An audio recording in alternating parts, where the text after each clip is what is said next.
அதாவது எந்திரிச்சானே நம்ம தோட்டத்தில் அந்த மரம் இந்த மரம் இருக்குதுங்களா, அதனால் மயில் மரம் ஒன்று வச்சுங்க. மயில் மரம் வச்சா ஃபாஸ்ட் வைப்ரேஷன் அப்படின்னு பறவைகளாம் அந்த மரம் ஆகாது இந்த மரம் ஆகாதுன்னு அப்புறம் தோட்டத்தில் எல்லா மரம் இருக்குதானு செய்யுங்க. அதனால் எந்திரிச்சானையும் பார்க்குற மாதிரி மயில் மரத்துக்கு ஒட்டியே வேப்ப மரம், அந்த 2 மரத்தையுமே காத்தால எழுந்திரிச்சானையும் பார்த்துக்கிட்டா கொஞ்சம் நல்லா இருக்குன்னு ஒரு ஐடியாங்க. நம்மளும் அதைத்தான் ஃபாலோ பண்ணுறோம். ஒரு பாசிட்டிவ் வைப்ரேஷன் கிடைக்குதுன்னு வைங்களேன் அதை பார்க்கும்போது அதனால் அதை பார்த்துட்டு வந்தீங்கன்னா வராங்க. நம்ம கையில் கட்டிக்கிறோம், இந்த பக்கம் பால் கறந்துட்டுருக்குறாங்க. இதுக்கு இடையில் வந்து நம்ம லியோவுக்கு வந்து காலையில் ஆனால் பாலை கறந்தானே முதல்ல பால் ஊற்றி வச்சிருவானுங்க. பால் குடிச்சிக்குவார். அவர் பால் வயிறு நம்ம குடிச்சிட்டாருனா மட்டும்தான் கம்முன்னு இருப்பார். அது கம்முன்னு இருக்க மாட்டார், மறுபடி குறும் பண்ணிகிட்டே தான் இருப்பாருங்க. பாலை குடிச்சிட்டு ஏகப்பட்ட சேட்டை பண்ணுவார். அவர் என்னென்ன சேட்டை பண்ணுறாருனால பார்த்தா தான் தெரியுங்க. ஏதோ வயிறு நம்ம வரைக்கும் கொஞ்சம் கம்முன்னு இருப்பாப்புல, வயிற்று நப்பிட்டாப்புலைன்னா அப்புறம் சேட்டை தானுங்க. ஒரே பயங்கர சேட்டையாக தான் இருக்குது பாருங்க. வயிறு நப்பு வரைக்கும் அக்கட்டிக்கிட்டு வர மாட்டார் தலைவர். வயிற்று நப்பிட்டு அக்கட்டே வருவார்.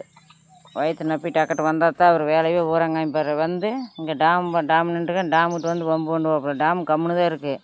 டாம் கம்முன்னு இருக்கிறதுக்கு இவன் விட மாட்டான். அது ஏதோ ஒன்று ரகலை பண்ணிகிட்டே இருப்பான் டாமுக்கிட்ட. அது ஒவ்வொங்க அப்புறம் இது அவங்க அம்மா சின்ன நாயிலிருந்து எட்டு வந்தாங்களா, அவங்க அம்மாட்ட இருந்த ஞாபகத்துக்கு அது இங்கே வரக்கு பார்க்குது. இவங்க அண்ணன் ஒன்று தவறிட்டார், அதனால் சேர்த்திக்க மாட்டேங்கிறாரு. ஆனால் ஒன்றும் கடிக்கிறதில்ல, கொஞ்சம் மிரட்டுவார். அப்புறம் அது கம்முனே இருக்காது, சுற்றி இவர் பின்னாலேயே தான் வருது. இவன் எங்கே போனாலும் அங்கேயே போகுது. அது தனியாக இருக்கிறதில்ல, இது போகுது. பார்த்துக்கிறீங்களா பாரு, அது கூடயாவது இவனும் போவான். அது போகிற பக்கமெல்லாம் பின்னாலே வாழை போய் தொந்தரவு, படுக்கிற கூட விட மாட்டான், உட்காந்தா வாழை பிடிச்சி இழுப்பான்.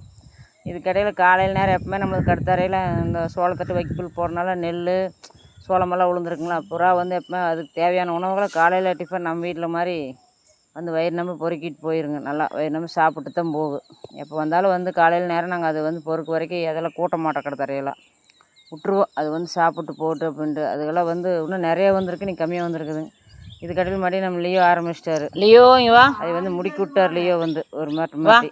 அதனால் அது ஓடி போச்சுங்க. அதனால் அதுவும் ஓடாது. அது ஒரு டைம் வந்து இன்றைக்கி வந்து நேரம் வந்து பொறுக்கணுனால அதுக்கு போயிட்டாங்க. இவர் ஒரே ஆட்டம் தானுங்க லியோ. எந்நேரம் பார்த்தாலும் அதையும் நோண்டுவார், இதையும் நோண்டுவார், எல்லாம் பண்ணி போட்டு ஒன்றுமே தெரியாத மாதிரி அமைதியாக வந்து படுத்துக்குவார். படுத்துட்டு அப்படியே ஒரு அப்பாவி மாதிரி ஒரு முழியோன்னு முழிப்பார்.